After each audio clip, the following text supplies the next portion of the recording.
जय श्री कृष्ण। श्रीमद् भगवत गीता, गीता को माँ भी कहा गया है। यह इसलिए कि जिस प्रकार माँ अपने बच्चों को प्यार दुलार देती है और सुधार करते हुए महानता के शिखर पर आरूढ़ होने का रास्ता दिखाती है, उसी तरह गीता भी अपना गान करने वाले को सुशीतल शांति प्रदान करती है। यह मनुष्यों को सत्शिक्षा देती है और अच्छे और सच्चे इंसान बनने के राह पर अग्रसर होने की प्रेरणा प्रदान करती है। श्री कृष्ण जी कहते हैं कि सम्मान हमेशा समय और स्थिति का होता है, पर इंसान उसे अपना समझ लेता है। जीवन में सब कुछ खत्म होने जैसा कुछ भी नहीं होता। हमेशा एक नई शुरुआत हमारा इंतजार कर रही होती है। कृष्ण कहते हैं, अगर आप क्रोध के समय थोड़ा सा धैर्य रख ले तो आप कम से कम 100 दुख भरे दिनों से बच सकते हैं, क्योंकि हमारा सबसे बड़ा दुश्मन क्रोध ही है। क्रोध के समय समझ नहीं आता कि हम क्या करें, कैसे बोले, क्या बोले, और सबसे ज़्यादा क्रोध के समय हमारी जुबान खराब हो जाती है और सब कुछ बर्बाद कर देती है।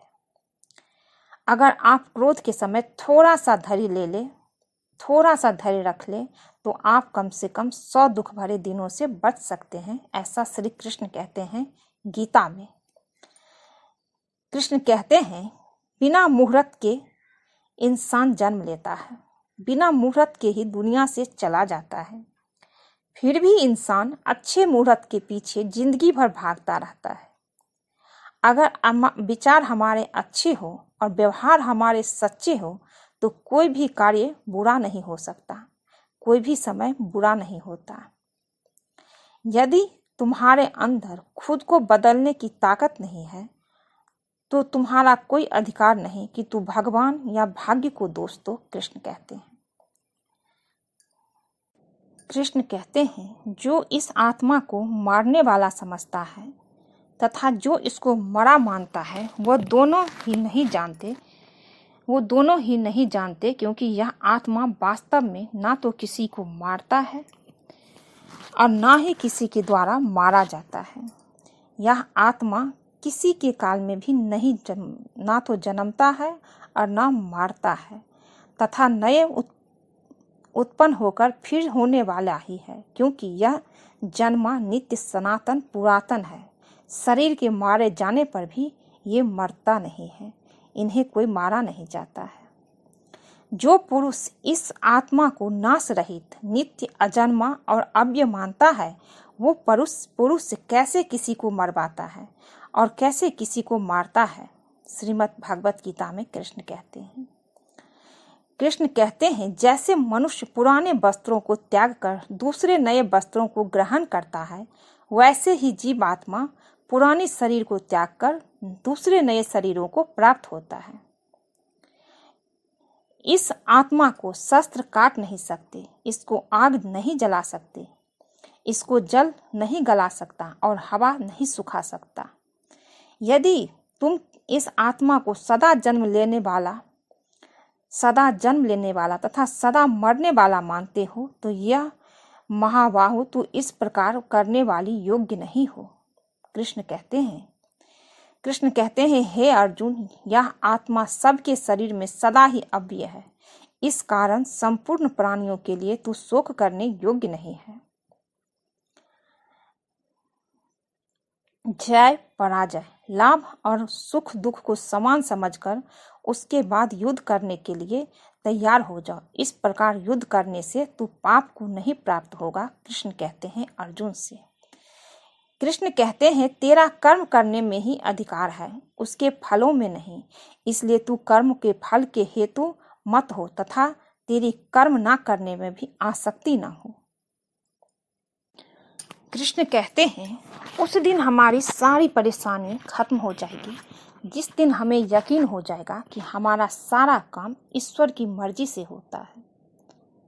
बुराई छोटी हो या बड़ी हमेशा विनाश का कारण बनती है, क्योंकि नाव में छेद छोटा हो या बड़ा नाव को डुबा ही देता है। जो होने वाला है वो होकर ही रहता है, और जो नहीं होने वाला है वो कभी नहीं होगा। ऐसा निश्चय जिनकी बुद्धि में होता है वो उन्हें कभी चिंता नहीं सताती। अच्छे कर्म करने के बावजूद भी लोग केवल आपकी बुराइयां ही याद रखते हैं, बुराइयां ही याद रखेंगे। इसलिए लोग क्या कहते हैं इस पर ध्यान मत दो, तुम अपना कर्म करते रहो। कृष्ण कहते हैं, जिस पर मनुष्य ने सभी भौतिक इच्छाओं का परित्याग कर दिया हो और इंद्रियों तृप्ति की लालसा, स्वात्मिक के भाव और अहंकार से रहित हो गया हो, वो पूर्ण शांति प्राप्त कर सकता है। ऐसे 3 मार्ग हैं जो आत्मा के पतन की ओर ले जाते हैं। काम, क्रोध और लोभ, इनका त्याग करना ही सर्वोत्तम है। अभ्यास से हर चीज को नियंत्रित किया जा सकता है। सच्चा धर्म यह है कि जिन बातों को इंसान अपने लिए अच्छा नहीं समझता उन्हें दूसरों के लिए भी इस्तेमाल नहीं करना चाहिए। ज़्यादा खुश होने पर और ज़्यादा दुखी होने पर निर्णय नहीं लेना चाहिए, क्योंकि यह दोनों परिस्थितियां आपको सही निर्णय नहीं लेने देती हैं। कोई भी इंसान अपने विश्वास से बनता है। वो जैसा विश्वास करता है उसी के अनुसार बन जाता है। जब हमारा मन कमजोर होता है तब परिस्थितियां समस्या बन जाती है, और जब हमारा मन कठोर होता है तब परिस्थितियां चुनौती बन जाती हैं। जब हमारा मन मजबूत होता है तब परिस्थितियां अवसर बन जाती हैं। लगातार कोशिश करने से अशांत मन को भी बस में किया जा सकता है। जिस तरह आग सोने को परखती है, उसी तरह मुसीबत एक बहादुर इंसान को। जो मनुष्य फल की इच्छा का त्याग करके केवल कर्म पर ध्यान देता है, वह अवश्य ही जीवन में सफल होता है। परिवर्तन ही संसार का नियम है। समय के साथ संसार में हर चीज परिवर्तन के नियम का पालन करती है। कृष्ण कहते हैं, इंसान हमेशा अपने भाग्य को कोसता है, यह जानते हुए भी कि भाग्य से ऊंचा भी उसका कर्म है जो उनके स्वयं के हाथों में है। कृष्ण कहते हैं, जब जब धरती पर धर्म का पतन और अधर्म में वृद्धि होती है, तब उस समय मैं पृथ्वी पर अवतार लेता हूँ। कृष्ण कहते हैं, तेरा कर्म करने में ही अधिकार है, उनके फलों में नहीं।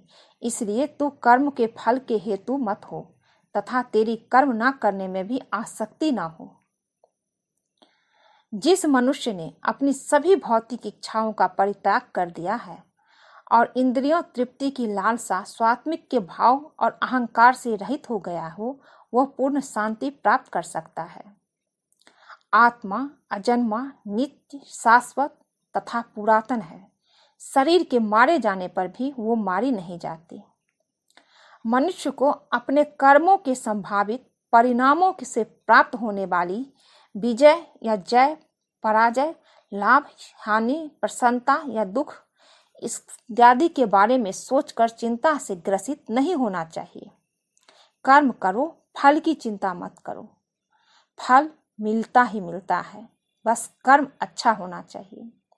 अपने आप को भगवान के प्रति समर्पित कर दो, यही सबसे बड़ा सहारा है। जो कोई भी इस सहारे को पहचान गया, वो डर, चिंता और दुखों से आजाद रहता है। जब जब धरती पर धर्म का पतन और अधर्म में वृद्धि होती है, उस समय कृष्ण पृथ्वी पर अवतार लेते हैं। वह व्यक्ति जो अपनी मृत्यु के समय, कृष्ण कहते हैं, वो व्यक्ति जो अपनी मृत्यु के समय मुझे याद करते हुए, मेरा नाम स्मरण करते हुए अपना शरीर त्यागता है, वो मेरे धाम को प्राप्त होता है। इसमें कोई भी संशय ना हो, इसमें कोई भी संशय नहीं है। चाहे वो बड़े से बड़े पापी क्यों ना हो, लेकिन अगर वो शरीर त्यागते समय मेरा स्मरण करता है तो वो मेरे धाम को आता है। अभिमान नहीं होना चाहिए कि मुझे किसी की जरूरत नहीं पड़ेगी, और यह वहम भी नहीं होना चाहिए कि सबको मेरी जरूरत पड़ेगी। मदद सबकी करो, आशा किसी से मत रखो, क्योंकि सेवा का सही मूल्य ईश्वर ही दे सकते हैं। जितना ज्यादा हो सके खामोश रहना ही अच्छा है, क्योंकि सबसे ज्यादा गुनाह इंसान से उसकी जुबान ही करवाती है। जो बीत गया उस पर दुख क्यों करना, जो है उस पर अहंकार क्यों करना, और जो आने वाले हैं उसका मोह क्यों करना।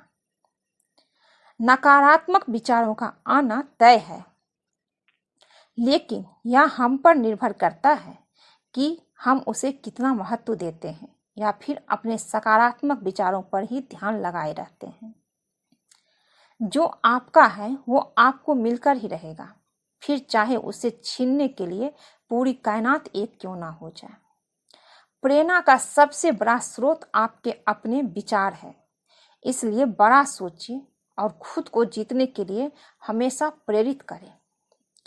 अगर आप अपनी गलतियों से कुछ सीखते हैं तो गलतियां सीढ़ियां बनती हैं, अगर नहीं सीखते हैं तो गलतियां सागर है। फैसला आपको करना है, चढ़ना है या डूबना है।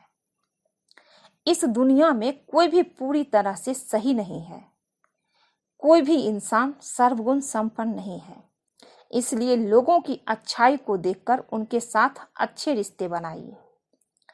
मानव कल्याण ही भगवत गीता का प्रमुख उद्देश्य है, इसलिए मनुष्य को अपने कर्तव्यों का पालन करते समय मानव कल्याण को प्राथमिकता देनी चाहिए। मानव कल्याण को सबसे ज्यादा प्राथमिकता देनी चाहिए। जो भक्त, कृष्ण कहते हैं, जो भक्त अनन्य भाव से मेरा ध्यान करते हैं और मुझ में लीन रहते हैं, उनके योगक्षेम, आवश्यकता और सुरक्षा का मैं स्वयं भार उठाता हूँ, उसका कभी भी बुरा नहीं होने देता हूँ। जैसे मनुष्य पुराने वस्त्रों को त्याग कर नए वस्त्र धारण करता है, वैसे ही आत्मा पुराने शरीर को त्याग कर नया शरीर धारण करता है।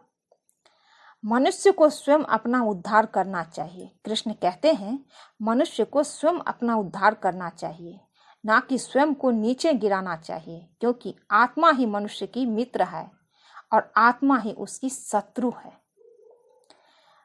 सभी धर्मों को छोड़कर मेरी शरण में आ जाओ, मैं तुम्हें सभी पापों से मुक्त कर दूंगा, चिंता मत करो, कृष्ण कहते हैं। जन्म लेने वाले के लिए मृत्यु निश्चित है और मरने वालों का जन्म निश्चित है, इसलिए जो अटल है, जो अप्रिय है, उसके विषय में तुम शोक नहीं करना चाहिए, तुम्हें शोक नहीं करना चाहिए। कृष्ण कहते हैं, जो भक्त अनन्य भाव से मेरा ध्यान करते हैं और मुझ में लीन रहते हैं, उनके योगक्षेम, आवश्यकता का भार मैं स्वयं उठाता हूँ। कृष्ण कहते हैं, कभी भी कर्म करो, फल की चिंता मत करो, क्योंकि जो कर्म करता है उसको फल तो मिलना ही है। कभी कभी थोड़ी देर लगती है, इसका मतलब ये नहीं कि मनुष्य कर्म करना छोड़ दे, मेहनत करना छोड़ दे। अच्छे कर्म का परिणाम तो अच्छा ही होता है, फल तो मिलना ही है। योग का अर्थ है कर्मों में कुशलता। जो व्यक्ति अपने कर्मों को समर्पण भाव से करता है वही सच्चा योगी है, कृष्ण कहते हैं। तुम्हारा अधिकार केवल कर्म करने में है, उसके फलों में नहीं, इसलिए कर्म को फल की कामना से मत करो और ना ही कर्म न करने में आसक्त हो। सिर्फ और सिर्फ कर्म करो, बाकी सब मुझ पे छोड़ दो, मुझ पे विश्वास रखो। इस संसार में ज्ञान के समान पवित्र कुछ भी नहीं है, यह ज्ञान ही आत्मा को शुद्ध करता है। साधुओं की रक्षा और दुष्टों के विनाश के लिए तथा धर्म की स्थापना के लिए मैं युग युग में प्रकट होता रहूंगा, युग युग में अवतार लेता रहूंगा, कृष्ण कहते हैं। सुख दुख, लाभ हानि और जय पराजय को समान समझकर अपने कर्तव्य का पालन करो। ऐसा करने से तुम पाप के भागी नहीं बनोगे। योग का अर्थ है कर्मों में कुशलता। जो व्यक्ति अपने कर्मों को समर्पण भाव से करता है वही सच्चा योगी है। कृष्ण कहते हैं, तुम्हारा केवल कर्म करने में अधिकार है, फलों में नहीं, इसलिए कर्म को फल की कामना से मत करो, सिर्फ और सिर्फ कर्म करो। इस संसार में ज्ञान के समान पवित्र कुछ भी नहीं है। यह ज्ञान ही आत्मा को शुद्ध करता है। आज के लिए बस इतना ही दोस्तों। जिस वक्त आप चारों तरफ से समस्याओं से घिर जाओ तो समझ लेना आपके जीवन का सबसे बड़ा परिवर्तन होने वाला है। और एक बार गीता जरूर सुन लेना। आज के लिए बस इतना ही। अगर ये गीता ज्ञान आप सबको अच्छा लगे, पसंद आया हो तो वीडियो को लाइक कीजिए, शेयर कीजिए, ज़्यादा से ज़्यादा शेयर कीजिए। जो लोग नए हैं सब्सक्राइब कर दीजिए। मिलती हूँ एक नई वीडियो में। आप सब खुश रहिए, स्वस्थ रहिए। जय श्री कृष्ण।